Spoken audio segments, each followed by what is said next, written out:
সমাজের নেতৃবৃন্দ সকলকে সদর থানার বিএনপির পক্ষ থেকে শুভেচ্ছা। আসসালামু আলাইকুম।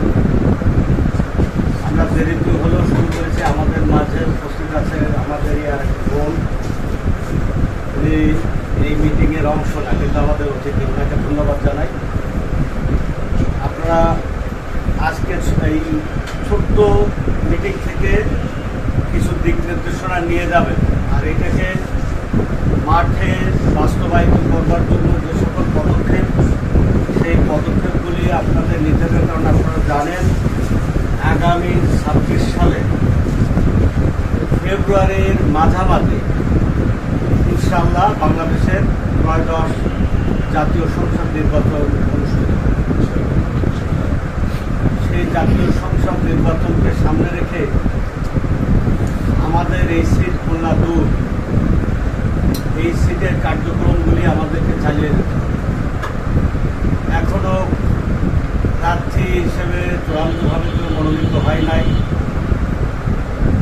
আগামী দিনে সম্ভাব্য প্রার্থী আমরা মনে করি খুলনা মহানগর বিএনপির সম্মানিত সাধারণ সম্পাদক, পরিশ্রমী জননেতা শফিকুল আলম করিম, আল্লাহ চাইলে তিনি হয়তোবা নমিনেশন পেতে পারেন। আর নমিনেশন পাইলে আমরা কাজ তো করবো, তার আগে কেউ আসুক আর না আসুক, এখানে কে আসবে আল্লাহ কর্তৃক নির্ধারিত হবে। কারণ সম্মান দেওয়ার মালিক তিনি, নেওয়ার মালিকও তিনি। এখন উনি আসুক আর যে আসুক, আমাদের তো কর্মকাণ্ড চালিয়ে যেতে হবে, তাই না? এই কর্মকাণ্ড আমাদের মাঝে যাকেই দিক, তারেক রহমান সাহেব এক্সওয়াইজেডকে দিক, সে এসে যেন একটা পরিচ্ছন্ন গোছানোর একটা ফুলের বাগান যেন পায়, আমাদের যেন কষ্ট না হয়। যার কারণেই যেহেতু সদর থানার প্রতিনিধি আমি, আমার এই যে 9টি ওয়ার্ড, সেই 9টি ওয়ার্ডের সকল ক্ষেত্রে যেন এই একই রকম রাজনৈতিক কর্ম পরিধি যাতে মানে চলমান থাকে, সেটা আমাকেই অবশ্যই লক্ষ্য করতে হবে, নাকি?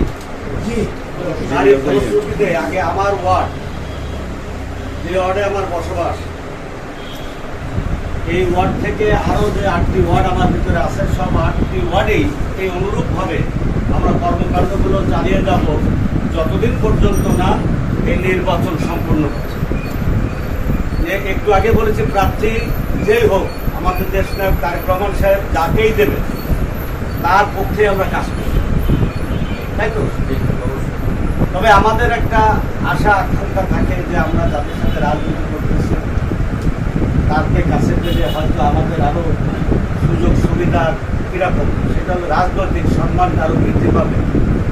এটাই তো, আমরা তো রাজনীতি তো করি সম্মানের জন্য। কারণ কি পেশা আছে নাকি রাজনীতি করা? পেশা আমাদের না, আমরা সম্মানের জন্য রাজনীতি করি। আর আমরা এই সম্মান যেন পাই, এমন নেতা আসুক, সেই নেতা যেন আমাদেরকে সম্মান করে, আমরাও যেন তাদেরকে সম্মান করি। এসে আপনাদের কাছে এইটা উপস্থাপন করতে চাই, সেটা হচ্ছে আগামী দিনে কেন্দ্রভিত্তিক ইউনিট কমিটি দল সমর্থন করে, সমাজে গ্রহণযোগ্যতা আছে এমন ভালো মানুষের সমন্বয় করতে হবে, যেটা আমরা অলরেডি করে ফেলেছি। এবং ওখানে আমরা হয়তোবা কিছু তারতম্য থাকবে, সেটাকে আমরা সংযোজন বিয়োজন করে ওইটাকে আমরা একটা পরিপূর্ণ রূপে আমরা দাঁড় করাবো। দ্বিতীয় ওয়ার্ড ইউনিয়ন সমিতির ভৌগোলিক মানচিত্র, যেরকম আমার কাছে যেরকম আমার ওয়ার্ডটা আমার চোখে ভাসে, কারণ একসময় আমি এখানে কাউন্সিলর ছিলাম, আমার চোখে আমি জানি ওয়ার্ডের মানচিত্রটা কি, এখানে সবাই বলতে পারবে। আমাদের এই ম্যাপটা হচ্ছে বাগমারা থেকে শুরু করে বাগমারা ব্রিজ পার হয়ে ইমদাদুল্লাহ মাদ্রাসার ওই পাশ থেকে ঘুরে আবার এই কোনাতে ওই যে একটা মাদ্রাসা, কি বলে, না না না না ওই যে মাদ্রাসা, আরেকটা মাদ্রাসা না, মার্কাজুল উলুম মাদ্রাসার পাশ দিয়ে ঘুরে ওই গুনায়ালি স্কুল চলে গেছে। গুনায়ালি স্কুল থেকে আবার আমরা ঢুকে গেলাম পূর্ব বানিয়া খামার, পূর্ব বানিয়া খামার থেকে পিটিআই চলে গেলাম, পিটিআই ঘুরে আমরা আসলাম সিটি কলেজ, সিটি কলেজ থেকে আবার সোজা চলে গেলাম জাতিসংঘ পার্ক, জাতিসংঘ পার্কের পাশ তো ওই পাশ থেকে ঘুরে আবার দোলখোলা হয়ে এই বাগমারা আসলে এই ম্যাপ হয়ে গেল। এর ভিতরে কতগুলি রোড আছে, ইন্টারসেকশন মানে আমাদের সংযোগ সড়ক কতগুলো আছে, আমাদের বড় রোড কয়টা আছে, এইগুলো আমাদের লিপিবদ্ধ করতে, তাহলে না একটা পরিপূর্ণ জায়গায় আসবে। আমার মনে আছে, আমার মনে হয় আমি 1-2 বছরের ভিতরে 83টা রোড করেছিলাম, যা আফটার লিবারেশন স্টিল টুডে, আজকে মানে যুদ্ধের পরে আজকে পর্যন্ত এত কাজ কেউ করেনি। এটা এখনো সিটি কর্পোরেশনের লিপিবদ্ধ আছে।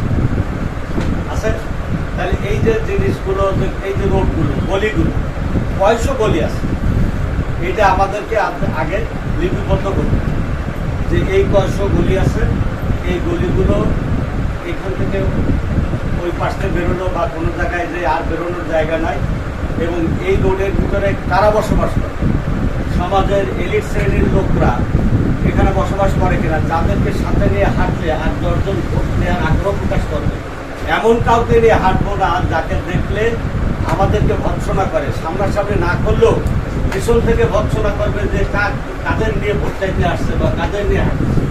আমরা অবশ্যই এটাকে আমরা আমলে নেব, এবং এই ধরনের ব্যক্তিদ্বয়কে আমরা ভালোবাসবো। ঠিক আছে, আপনি বাসায় বসে থাকেন বা আপনি অফিসে বসে অফিসিয়াল কর্মকাণ্ডগুলো করেন, আপনি এইভাবে তাকে ছোটো করার দরকার নেই, বুঝতে দিলাম না, এটা ট্যাক্টফুলি আমরা এই কাজগুলি করব। মাদক বিক্রেতা, মাদক সেবনকারী, চাঁদাবাজ, দখলদার, যত প্রকৃতি অনৈতিক কাজে লিপ্ত, এরা কোনোদিন বিএনপির লোক হতে পারে না, আমি বিশ্বাস করি। আপনারা কি বিশ্বাস করেন? একমত? অবশ্যই। তাহলে